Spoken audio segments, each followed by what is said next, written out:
રાજકારણમાં લગભગ 1982માં આવ્યો અને મારો સ્વભાવ છે સેવાકીય પ્રવૃત્તિમાં ચેલેન્જ ઝીલવાનો, કામ કરવાનો, અમુક વ્યક્તિ સામે ચેલેન્જ ઝીલવાનો.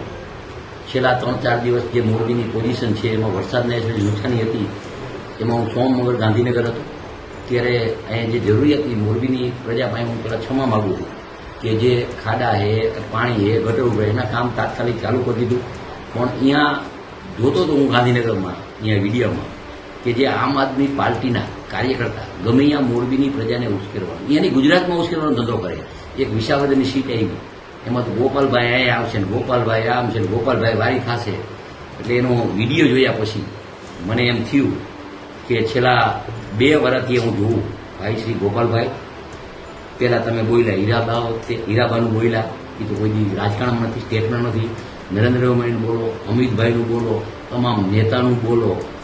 અને તમે એમ કહો કે કાંતિભાઈએ સ્ટેટમેન્ટ આપ્યું એટલે પેટમાં તેલ રેડાય છે.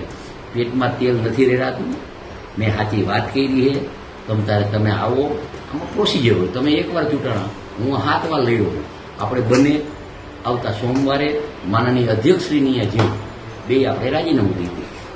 રાજીનામું દીધા પછી ચૂંટણી આવશે. અહીંયા વિસાવદરની ચૂંટણીમાં અમારા કાર્યકર્તા લડશે, તમારા કાર્યકર્તા લડશે. અહીંયા આપણે બેને લડવાનું. એટલે તમને ખબર રહી જાય ક્યાંય ગોપાલભાઈના નામે ધમકી ન દઈએ ને ઉશ્કેરવાના ધંધા બંધ કરે. અને હું તો જીવાનનો પાકો હું. 98માં પણ આ મોરબીને યાર્ડ માટે હું બોલ્યો તો કે જમીન જાય તો મારા બાપમાં ફેર હોય, એ જમીન નથી જવા દીધી. મારા ઉપર 120 પીએસ હતો. મને મોરબીના કાર્યકર્તા ઉપર વિશ્વાસ છે કે મારી ચેલેન્જ ઝીલે છે. શું કરું કે એકવાર હરાવ્યા પછી 5 વર્ષ મેં કામ કરી, સેવાકીય કામ, ગામના કામ.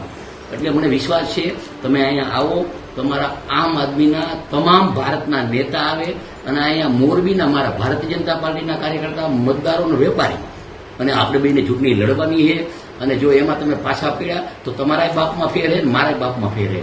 આવતા સોમવારે તમે આવો શંકરભાઈની આપણે બને રાજીનામું દઈ, અને રાજીનામા દઈએ પછી ચૂંટણી આવે એટલે આપણે બેને લડવાનું. અને હું હારું તો તમને 2 કરોડ દેવાના. એમાં કંઈ ખોટી વાત નથી. મારી પેટમાં ઘેર. પણ આ બધું બંધ કરો તમે. એક સીટ આવી વિસાવદરની, એમાં તો આખા ગુજરાતના કાર્યકર્તા ઉપાડો લીધો. ઉછાળવાના ધંધા, ઉશ્કેરવાના ધંધા, જેમ તેમ બોલવાના ધંધા.